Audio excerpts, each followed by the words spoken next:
So, it's my pleasure to be here. Thank you so much, Bruce and the whole staff at the Soane Museum, Fiona and all the others. It's been a wonderful moment of immersion prior to this opening, to sort of be in this magical world, you know, with candlelight and other light, and as if we've passed back into history of the wonderful street of Lincoln's Inn Fields.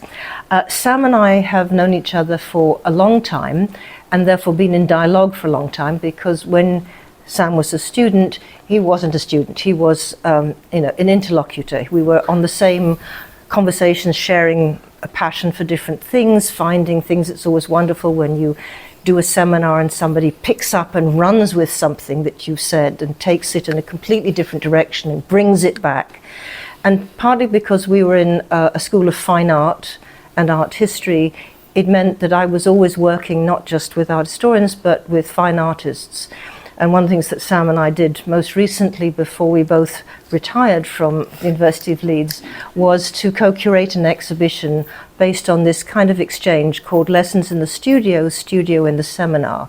What is it to engage in this dialogue between people who make things and think, artistically, creatively, imaginatively, beyond the frames, and someone who delights in finding out what other artists have done when they thought beyond the phrase. So I'm not the kind of art historian who corrals art history or artists into pre-existing patterns to say you're good or bad.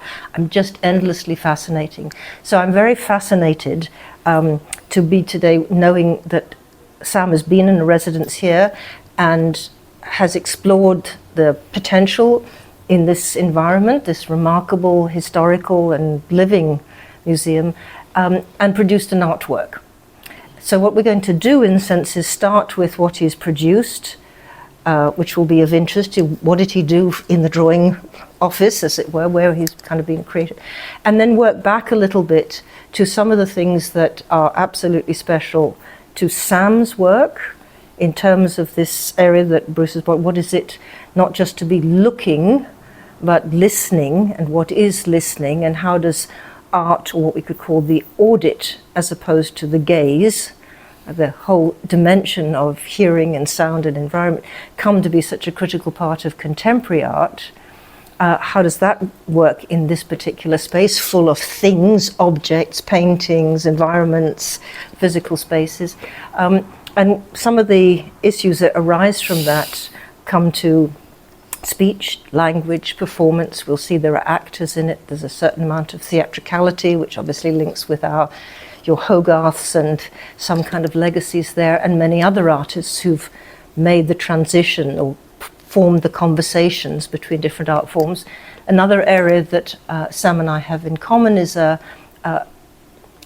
I don't like the word passion. We are extremely interested and critically engaged with opera, right? And one of the things we did was to take our fine art students to the opera in Leeds. They didn't know there was an opera house. Many of them had never thought to go to opera. It was completely another world. It was, culturally, class-wise, altogether alien. And what was so fascinating to see was they learnt from opera what you also learn from art, that there is passion, there is violence, there is desperation, there is agony, and it's given a certain kind of form through the voice, but also through the gesture and through the body.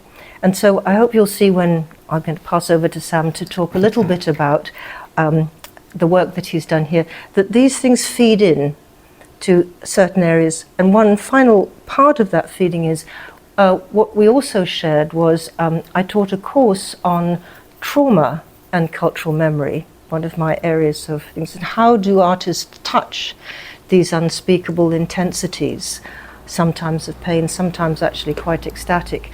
And in that, what is it for us to be a witness to them, or to listen, or to pay attention, or why are we involved when we go to movies or opera in other people's passions, suffering, dramas, agonies, choices?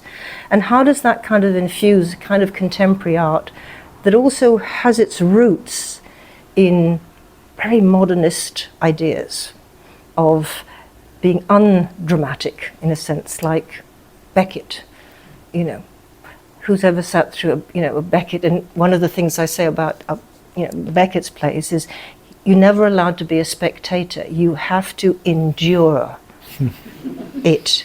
And that's where the power of saying there is no way you can just see life as an entertainment. It's really visceral and deep, and that thing's all John Cage, where you don't have a pre-scripted structure. You have the chance playing in that the idea that life does not absolutely give you a way that you can say this is going to work, etc.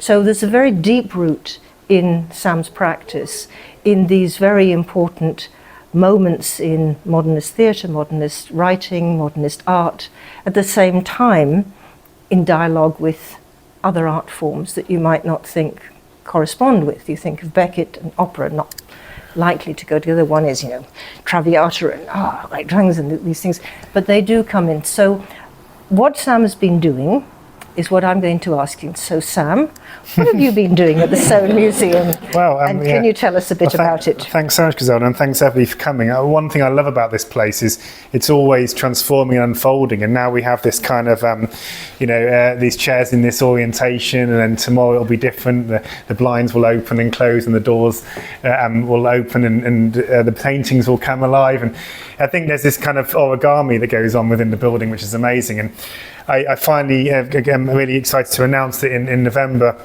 I will be doing a performance which will kind of, I suppose, be the last kind of piece in the puzzle in terms of the way this museum can be organised for me and the kind of work that I want to make. And thank you so much for this opportunity. And but I suppose that's the starting point.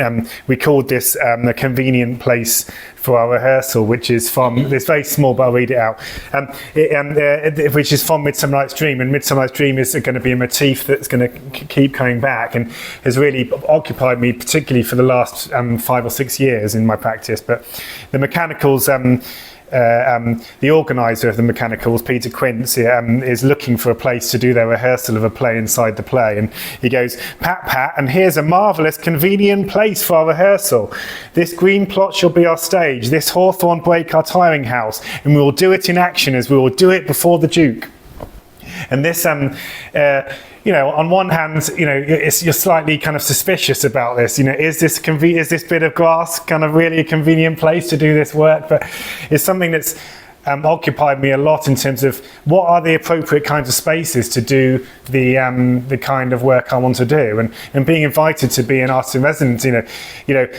I think it was pretty obvious when they interviewed me and invited. That drawing is not a central aspect of what I do. I don't do architectural drawings as a kind of central part of my practice, but is there another way that I could kind of interface or connect with the spaces and the theatricality of the museum and the people who kind of are guardians and I suppose custodians of the museum became a big talking point in my interview. So my time wasn't so much initially production, but it was really just being in the space and allowing it to, as I say, unfold and open up to me, as I had the kind of incredible opportunity to be here on my own, different times, to come to a late event, to just be, feeling like I'm one of the only people in the museum. And this is a photographic series that I've just kind of finally, and one thing that Soane was famously doing was he was using light as an actual material. The lumière mystérieuse is one of the incredible invigilators told me about. The light is happening, and this is a time-based medium. This thing is actually happening around me. So, and also the blind. I can't touch the blinds. There's somebody who will theatrically open up the blinds for me, and then. But this is there's. It's like in opera, when you're working in a theatre, there's people controlling everything and doing everything. It's a serious thing. People could get killed, or things have got to be repeatable and but also be done in the right way. So these kind of images of the blinds, I think, give you a sense of the things I was starting to discover. And I suppose every artist, right from day one of art school, oh wow, the shadow on the wall, the light moving on the wall, and it doesn't really end. But I think there is this one thing that really suddenly hit me, and that was this: the Crow, who could really intervene in the museum in an incredible way by dropping a stone on these incredible original glass pieces, and there's a little sign, you can see it as you go over there, but it reminded me of something which is, you know, continually of interest to me, this idea of this little chink, this little aperture, that somehow you're looking to try and open up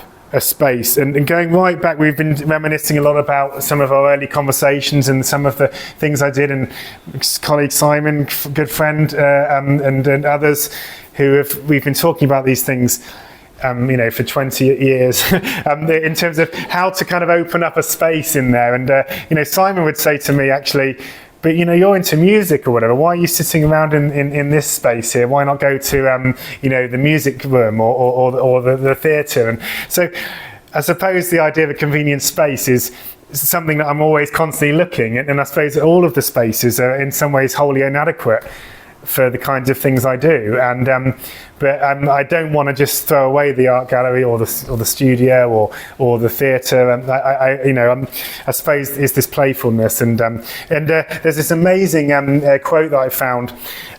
John Soane actually talking about the breakfast room here.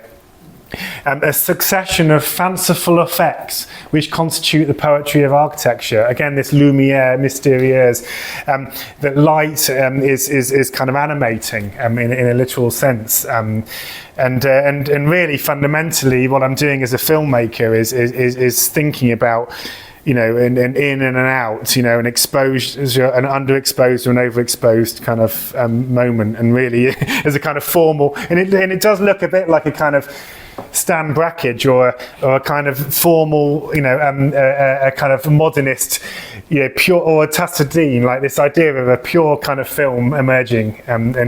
So this little chink is something that enabled me to connect with the Midsummer Night's Dream and some of the other things that have been important in my work. Okay, so let's just take the chink. In one sec, which is what do we do with the chink? Because if you're all familiar with Shakespeare, the key point is, how do they create a wall which has got a chink in it so the two lovers can communicate? And therefore, this convenient place for rehearsal is always a kind of, you know, art is always a kind of slight rehearsal for how do you actually convey something that isn't there, or something that needs to be there, in a way that visitors or audiences are going to accept the artifice, but also take seriously that even within that, something is going to happen. You are going to be, going back to my sense of not just a spectator, but a witness. Something might happen for you or in you, etc. So we've been talking also about this sense of really, in a way, mining the Shakespearean language of the mechanicals, who, as you all remember, are ordinary people, artisans, the makers. Not ordinary, sorry, but like, that's the thing. They are expert artisans in their own fields. Yeah. Exactly, and of course we talked about John Soane's coming from a family of bricklayers, also very much concerned to train, go back to the drawing office, the architects to look, to see, to experience the physicality, the materiality, as well as the features. And, you know, going round any of this museum, you think you're actually seeing so much about different kinds of stone carving. I mean, depth carving, carving. How do you produce these things? Because we get so used to saying, oh, here's this, you know, an Ionian capital, here's a Corinthian capital, and you tell people the difference between them. But with a nice Ruskinian head on me, you know, that somebody, you know, passionately carved them. Each one of those somebody made to the best of their ability. You know, even though somebody said, we need 55 of these, you know, acanthus leaves, please, but they're not mass-produced. There's a really hands-on aspect of it. So I absolutely stand correct in sense they are experts in certain ways of making and building. So they are probably Shakespeare's alter ego in terms of the real work that's involved, and they are mocked by the Duke. Right, they're mocked by them saying, oh, here are these rough people, and they think they can do poetry, and they think they can, but they actually are the sort of hard core of this, etc. And so the chink, how is the chink going? So and they bring their expertise. So the big problem, okay, they've got a green plot of land to rehearse, but the big problem in a very literal way is they don't have a moon. Because the lovers communicate by by the moonlight, and they don't have a wall because the lovers have to communicate across a wall. So if you're thinking about this in a very pure way, the kind of elements of the theatrical, the apparatus of the theatrical act and the problems, they're all there, and they all actually literally embody these things in order to stage this play. And we need a chink, so hold your hand right and sinister, and make an actual chink in order to for the lover to communicate. So all these things play inside a play, all of these things are being hashed out in these little moments of the Midsummer Night's Dream. So shall we move on a little bit to look at...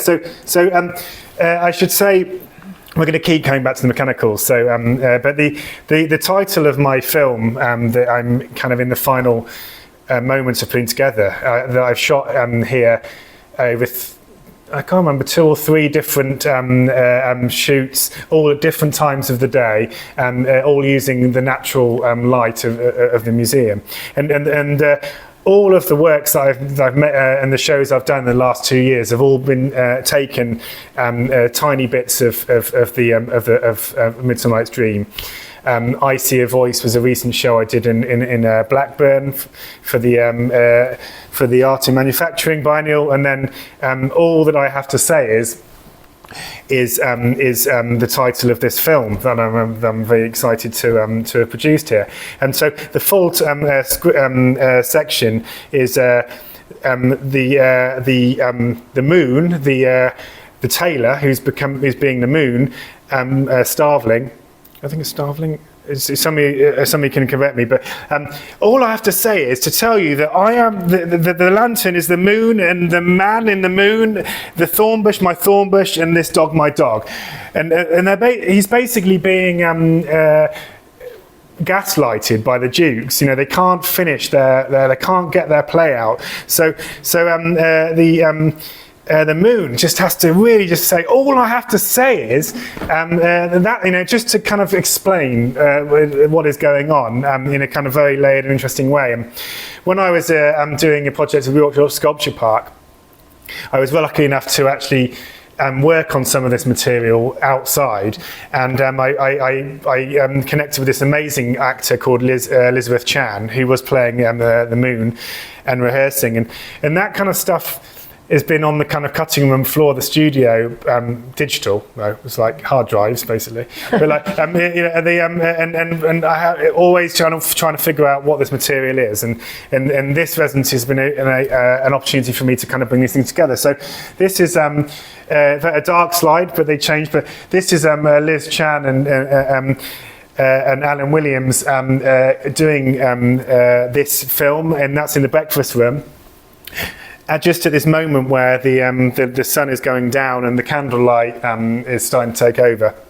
So all I want to say is building on work that I did a few years ago, a performance using this kind of inner ear feedback technology. So really it means that you can send the scripts to the character, and they can just kind of like kind of spew it out, and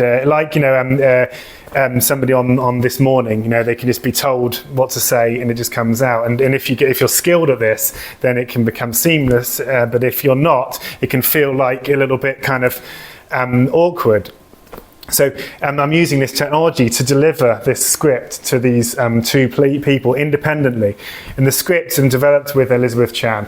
It consists of kind of platitudes, cliches, odd things we say to people in these kind of slightly strange one-on-one scenarios, whether this is therapy or speed dating or interrogation or whatever these things might be. What are these things you say? Oh, have we been here before? Oh, are you okay? Do you need to rest? Or, I remember something, or, all of these things that might connect to these moments, but not entirely give away the actual emotion. So these things are coming, and there's also directions, whether it's kind of tapping or wringing your hands, or different moments that touching your forehead, all of these things that these kind of indexes that you would get within a kind of cinema to show what's going on. So I shot in different places. It's the breakfast room, and these are shows you some of the kind of the cinematic quality of it. But like because of course these cameras are incredible, because I can shoot in the zone without any artificial light, just using the kind of candle light or the light coming through. So there's a kind of ahistorical quality to this, even though they're wearing these kind of slightly odd office-like clothing. And this is the incredible Alan Williams, who's currently performing with Mark Rylance at the Pinter, they've just got these qualities of being able to do something with so little. And if you imagine the first time we're shooting these scenes, they don't know what's going to come out. But by the time the end of the day, they almost have a sense of what's in the can, what might come out. And they're starting to play with these things. They're starting to imbue them with meaning. This is them here. And slowly as the film progresses, you start to see the earpiece within there. And you start to get a sense of actually what's going on. This is in the newly restored drawing room over there, and you can start to see the I'm enjoying actually now playing with the visibility of the earpiece as something which is a kind of indicator of something else that's going on, like in the Matrix, when you start to see the earpiece of the kind of these people who are plugged in, who are kind of have got some kind of, there's some kind of other system going on. So this is the film, and there's going to be no real sense of kind of order and time and place. It'll be flicking between different times, day, night, sitting down, standing up, different places and different locations within the museum. So let's pick up on that in terms of this, because I'm interested in both, in one sense, the kind of radical dislocation of the sort of smooth functioning of the media in which we live, where, this thing, if you didn't know this, you didn't know, because sometimes you listen to Radio 4 in the morning and say, how do they know to answer? And then you think, somebody in the back room is saying, ask them that, say it again, this is the figures you need, etc. And we are always in that world where it's much more, and we were just talking about this as sort of the journey to AI. If I send a text on my my phone, I get, a variety of already pre-packaged, do you want to say, that's fine, I'll see you later, all these little phrases are coming at us. And that, progressively this is being processed. So that's why I think it's a very, very contemporary film in the sense, because the other dimension, as you've shown here, is, going back to theatricality, what is it that makes us feel someone is present, rather than theatricality as a sort of show, or a falsity, or a kind of, illusion, is gesture, is that there are bodies, right? There's a certain kind of thing. So going back to the mechanicals keep breaking the illusion by saying, I'm telling you this, all I want to say, just get it, I'm just being something, etc. But here there's the subtlety of the fact that these are actors who are having to produce a certain kind of pathos of the body and the expression as these completely trite, platitudinous, repetitive things. And I was saying to Sam that last night I listened to Lubena Himid giving a lecture at the Royal Academy, and she was talking about her paintings and why she was interested in paintings of these two men, where you very rarely see paintings of people who are trying to decide what to say or what to do. And should we do this? Or should we do that? Where should we go? All these very trite little things, etc. But the answer, your whole future may hang on the fact you said yes or no. to what seemed like very trivial questions. You went down that line, and then that was what took you. You crossed the road, and there was a car crash. You went and fell in love. All of these things that follow from decisions that you make. But breaking that up, but allowing us to hear certain words that you have overheard, both real ones, etc., produce a kind of effect, because the actors are also managing to make those say something, even though they don't add up to a continuous dialogue. So we're very much aware of language and of phrasing, and we've talked a bit before about this sort of kind of history that we've shared of paying very acute attention to words. Words when they manage to say things, when they miss saying things, etc. And why there's a history in art and in theatre of undoing our certainties that language just communicates straight off. You can say something and everybody knows it, etc. So I think that's where we go back to the mechanicals again, as asking for a kind of attention to what they're trying to do, which is to create this passionate and tragic love story in the midst of disinterest and downright, arrogant rudeness on the part of these others.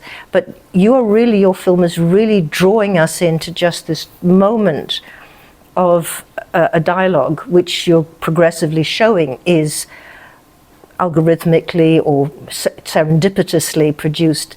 But they all endow each of those phrases, don't they, with their absolute skill to make it have to compel us to say this, but it doesn't add up to a story or a play. Yeah, I mean, I'd quite like you to almost be like, by the time what's it called in Hitchcock, where you think it's about the money, but it's in Psycho, but it's not about the money. And then actually you're not even worried about that. The thing about this is, I think, by the time you realise what's going on, that they've got these kind of random independent things, I don't think you're going to be bothered about it, because I think you're going to be just invested in the sense that is being created. The serendipity is a word that I kind of keep coming back to, and John Cage would have talked about indeterminacy, but if you think about John Cage and Merce Cunningham, that they were doing their own thing. That was very, very important, that they had their own trajectory, and they would, if Cage would suddenly get up, the whole point is Merce Cunningham wouldn't respond to that. But of course, all of these things happen suddenly. Merce Cunningham does get up at the moment Cage comes in. You get these incredible moments that happen, and they are designed. It's not the work is not nihilistic. This is what people misunderstand about Cage. It's actually trying to find those moments, and he was all about asking the right questions. It's not about destroying these moments of poetry or meaning, etc. And a story I often say is Cage was doing these drawings, these Wyoangi drawings, where he just draw around stones, and everything was done using chance procedures. Where he would put the stone, the size of the stone, which brush or pencil he would use. But then he would always used to say that then it's still his hand going around it, and he had to kind of almost come to terms with the fact that he wasn't a robot, and actually, but that was important somehow. That right at the threshold of it all, kind of just being kind of predetermined, there was some moment for this kind of this ego kind of to little slip in a little bit, and that's what happened a lot with these actors. But you had to almost move on, because if it gets too kind of sentimental, if they actually started to go along with these, or not sentimental, too fixed maybe. Mm-hmm. The work is very much got a quality of there's an affectiveness without there being a specific moral story, i.e. a moral affect that you want to have. Yeah. So I think narrative, because it's quite tricky, and I'm not sure how much I'm getting. This is an amazing book by Sam Webber called Theatricality as Medium, and that's something I've been reading as I've been here, and really, it's for a while I've been seeing it all around. I've worked with other artists who do this, and in my own art, you go into the gallery and there's a spotlight, or there's a curtain, and there's the kind of like language of theatre appearing around, and I've been trying to figure out what that is, and I think Weber's looking at this idea of, and particularly looking from a modernist kind of perspective of like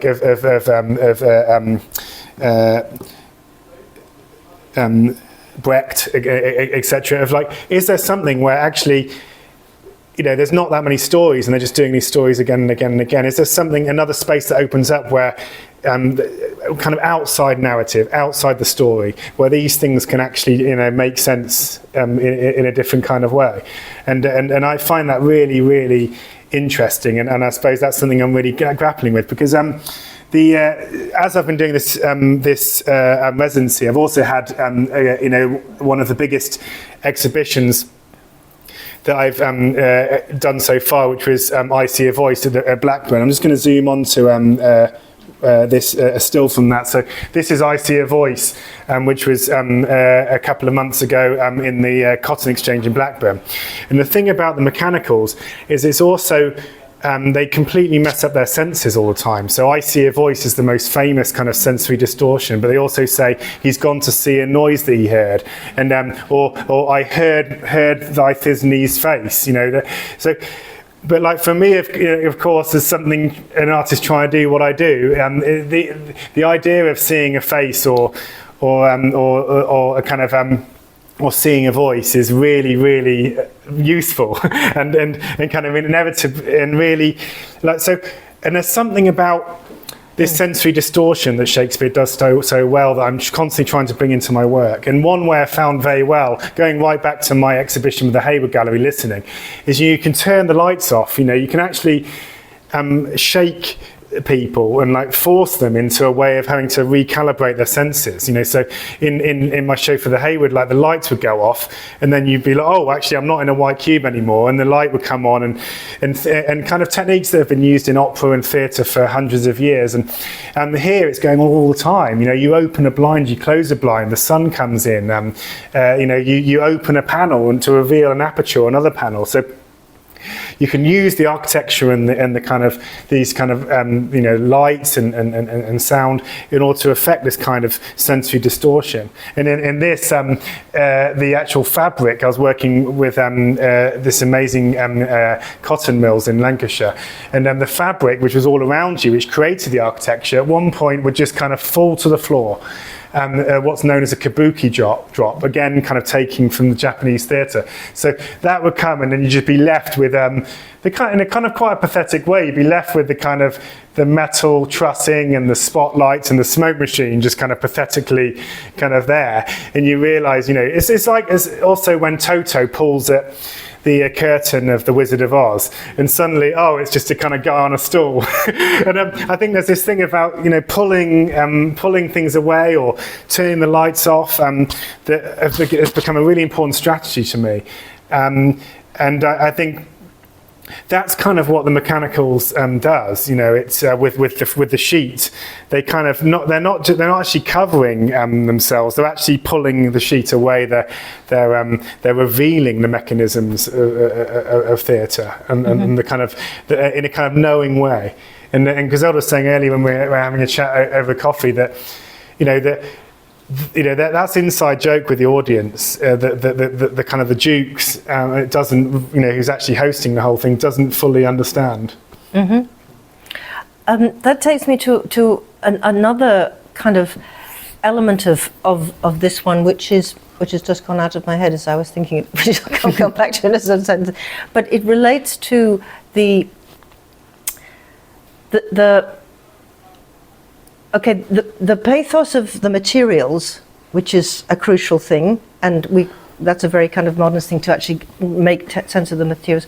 But it's theatricality, because I also read this book, which is a philosophical book, which what is left with me, which is how much staging and theatre are part of the metaphors that are used in so many philosophers in the Western tradition from, you know, Plato's cave, you know, so there you are in this, you know, and then somebody stands up, and then there's, you know, you get reflections, etc., right the way to Freud's sort of analytic scenario, you know, what kind of space, what happens, you know, in that space. And I've been very interested in the photographs that there are of Freud's sort of writing room, his drawing room or his writing room, and also the place where he saw his patients. And one of the things I asked myself, two things I asked: why did Freud sit with this whole array of antiquities looking at him? So he was this one of these early late 19th century collectors. So he had Greek things and Egyptian things and Indian things and Chinese things, all sitting looking at him. You know, they weren't nicely up there, you know, oh, let's look at that, etc. They interrogated him as representatives of all these other cultures that had tried to think these very complicated things about life, death, and desire, and all the rest of it, etc.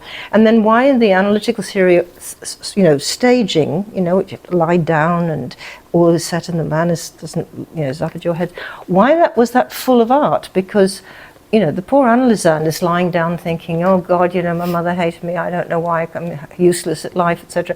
What Freud is spending entire time, like Soane, surrounded by all this sort of embodied cultural memory of whether it's gods who try to represent, you know, the Venuses or the Egyptian gods who represent thought or this or that or the other, etc.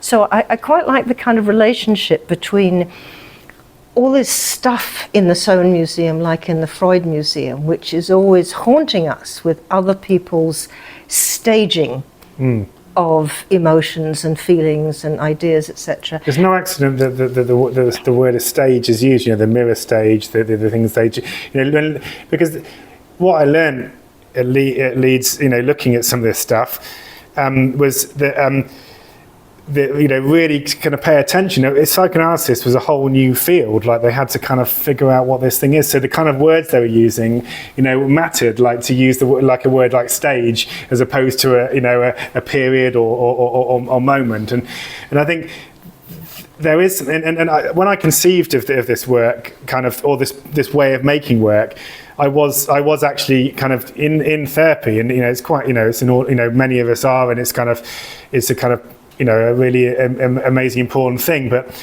there's a funny thing that when I started, I was just constantly talking about the stuff in the room, and you know, oh, have you got a new book, or you know, why are the tissues over there, or whatever. Like, and it was a kind of classic kind of diversionary tactic. And she also kind of, you know, realised that I was an artist, so it wasn't like that weird. But the thing is about the, you know, the whole, you know, the way everything was positioned were all part of it, because this thing really is, you know, the talking cure. Like, it's really like, it's, you know, the crazy thing is you don't even have to start anywhere. You don't have to have almost, oh, you know, the kind of caricature is, oh, tell me about your mother, but the reality is you start anywhere. You know, it's just, you start speaking, and somehow through that, you know, and Freud in Interpretation of Dreams talks about it like a kind of bit like a kind of dark forest that you kind of like start walking in, and you know, he's not even got you by the hand. Like, you know, it's actually, you've got to kind of like, you know, figure it out yourself, and he's there. And all of these kind of situations that Griselda's things, you know, I was thinking as somebody deeply interested in performance and theatre, and thinking about the way these particular things are organised, and you can in a kind of like, you know, transdisciplinary way, you can apply these different situations to different areas, and I suppose that's kind of what I'm doing a lot. But I want to stick with a little bit with this, and we should go to questions. But I want to stick a little bit with this kind of psychoanalytical thing. Is it a crow? No. Oh, it fell down. No. Something fell down. Oh, okay. The blind. The blind fell down just for you. Wow. Amazing. Yeah. So I was going to say, one thing that we spoke a lot about in terms of, when, you know, our conversations together over the years is this idea of like the kind of the story or the memory or the thing emerging. And we did, Griselda mentioned in the intro that I did this course with Griselda about trauma studies. And one thing that's stayed with me, like all of these years later, is this idea that when they were actually trying to kind of get all of these experiences and Holocaust kind of memories and testimonies down in this humongous project, a few other kind of things came to light. One is that this idea that the kind of experiences were as new to those people telling it as they were to the people who were there to, not actually formally the analysts, so often just people there to record these things. So everybody in that room is kind of new to that material, and I think fundamentally my film or anything I'm trying, what is it again? All I'm trying to say is actually like both A and B are kind of witness to the kind of the story or the memory or whatever they're talking about at the same time. And actually now and again you get these little moments of registration where these things happen, and I in a kind of geeky way when I'm editing it, I'm really interested in these moments that there is no narrative, but the narrative is kind of forming somewhere in the middle of this structure that's been set up. We'll finish around this, which is just one thing, which is there's a very famous dimension in not Freudian, but a later psychoanalyst about in talking about this very strange question of how, whether it's formally like being in a therapeutic situation or in ordinary life, that we are never heard from where we want to be heard, and we're never seen from where we want to be seen. There's always this mismatch, that whatever we say to people, they don't quite get. There's never the reciprocity. And I think that's the very interesting sort of subtext in your thing, which is where this question of theatricality or performance or staging something sets up a situation which isn't controlled, right, but has certain protocols. So in one sense, one of the classic things about contemporary art since 60s and 70s is this idea that you set up certain protocols, certain parameters. What if I asked X to do Y for 5 minutes here and Y to come in and do something else? Or if I just left it sitting there, how long would it happen until somebody came and kicked it or picked it up or wondered if it was something else? All of those things have a framework in which you're allowing certain unexpected things to happen. You're not in control. And this question of what it reveals, what happens when you don't control it, but it's not without a certain protocol to frame the possibility of something interesting happening. So it's not, I don't care, I just do anything I like. No. And I think there's much misunderstanding, but conceptual art was so deeply shaped by this sense that you couldn't prescribe what it was. You didn't have something directly to, you just believe in the expressive self, because post-psychoanalysis, you don't know what you're saying, right? You're not totally present to yourself as a knowing subject.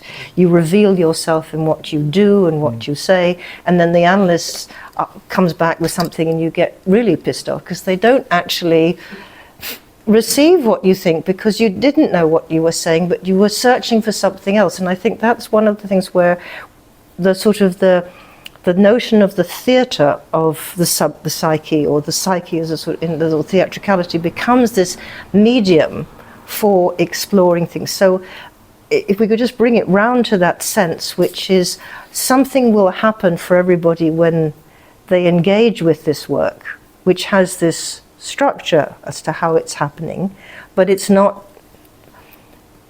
prescribing what the experience. But you will have to be, and to finally with the Doré Laub thing about the vicissitudes of listening, is whatever happens in the world that you meet, it's going to do something to you, because you're the only place where it's actually finally being staged in a way. And so perhaps we should open this up to see if people has any resonance with this sort of way of working, this kind of set of questions, some of which are kind of possibly unfamiliar or familiar, these kinds of cerns, but what Sam has found in the Soane Museum as a way to bring together different kinds of,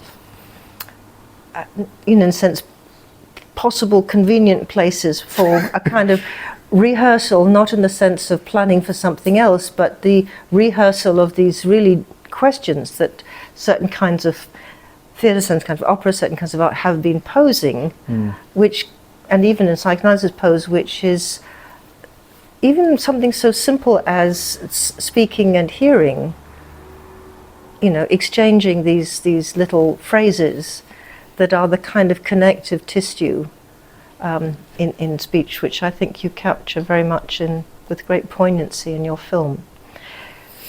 So we've had a conversation. Maybe you would like to have a little bit of a conversation with Sam as well.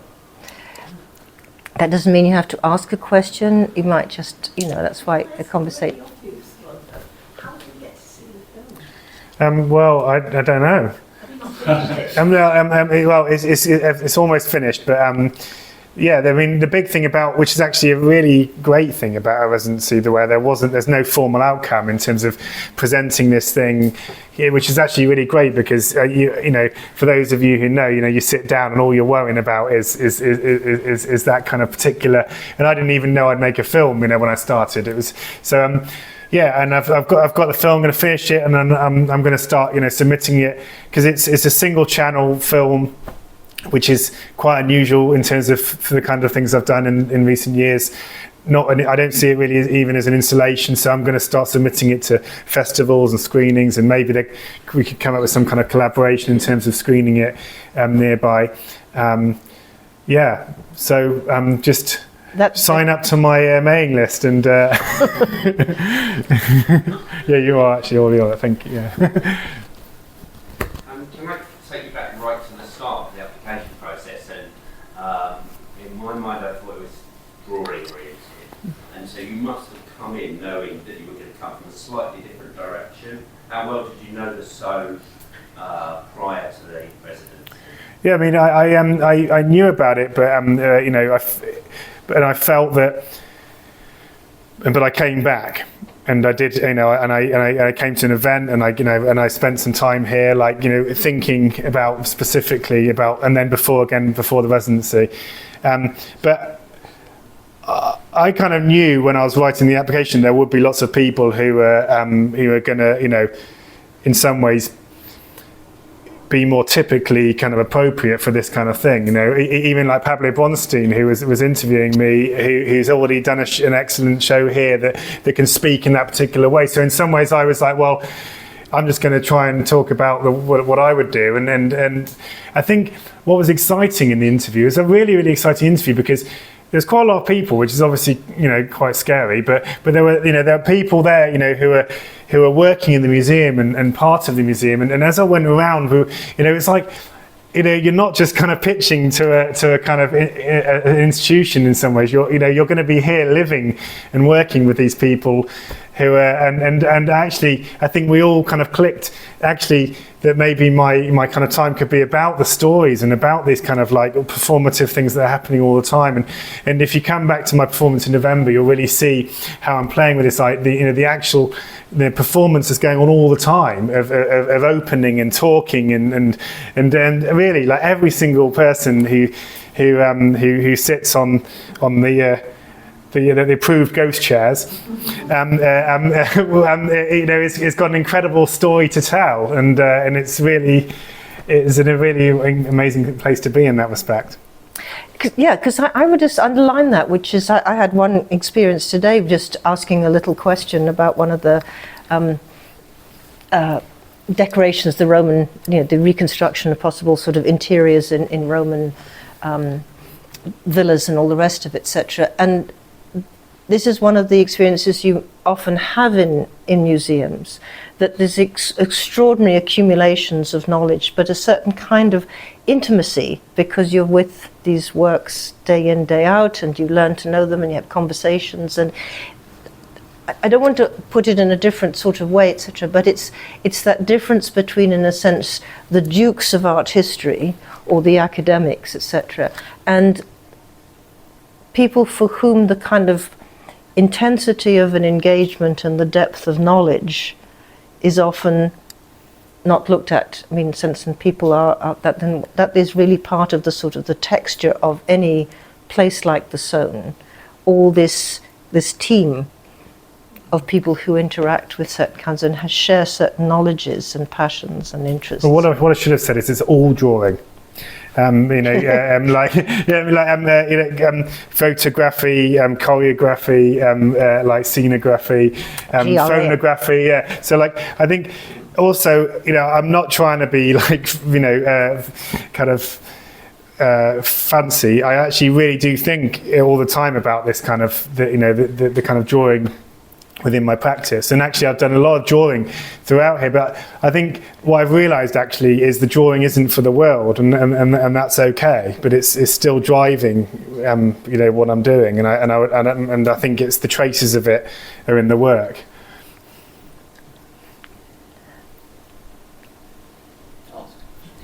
Come on. So it's a question about agency, I guess, and so we mentioned Beckett, where kind of agency, in my interpretation of Beckett, is kind of suspended kind of ahead of the play, so that people are kind of negotiating within some kind of given parameters what agency might be. And in what we've seen of the film that you've made, something similar seems to be taking place in that you've got these two people with a script, but nevertheless engaging and interpreting that script as they receive it into their ear. So I guess my question is, how much would you say the work is about articulating a position where it's somewhere between something that is received and something which is initiated? Yeah, because the Beckett thing is something I've been thinking about a lot, so maybe I'll kind of use that as a way and try and answer the question. But you think about is it Billy Whitelaw who strapped to the thing, and just a little again another chink, like just a kind of little just mouth, that's all, not eye, just nothing but the mouth, they go to the absolute extreme of just becoming some kind of vessel. But when you watch Billy Whitelaw and other people who performed it talk about it, they have to find something to kind of propel. What's the buzzing? What is that? I'm hearing, or what is the event that happened, or what's the thing that happened before? And they draw on that in order to kind of because they're not a machine. That's kind of what's really interesting about it, even right at the edge. That's something I'm really interested in, and I think quite often the early kind of the studio rehearsals of this were actually really quite dull. They were just they were going, yes, hi, yeah, I've been here before. Oh, you're wearing that dress again. Oh, it was like really like kind of